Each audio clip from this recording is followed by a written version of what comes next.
Танхимаас цахим аялал руу. Хүүхэд бүрд чанартай боловсролыг тэгш хүртээмжтэй хүргэх, байгаа газраасаа цахимаар суралцах боломжийг олгож, боловсролын яам, нэгдсэн үндэстний байгууллагын хүүхдийн сан хамтран цахим аялал интерактив хичээлийг сургалтын системд нэвтрүүлсэн. Энэхүү хичээл нь хүүхдийн суралцах оролцоог дэмжсэн шинэлэг арга барилтай. 2020 оноос хойш 200 гаруй интерактив хичээлийг хүүхдүүд судлаж байна.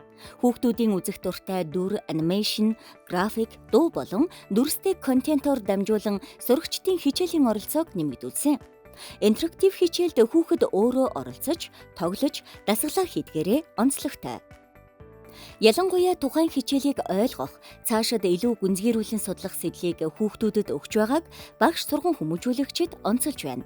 Хүүхэд бие даан мэдлэгийг олж авахаас гадна техник, технологийн хөгжилтэй хөл нийлүүлэн алхах боломжийг давхар олгож байгаагаараа илүү онцлог юм.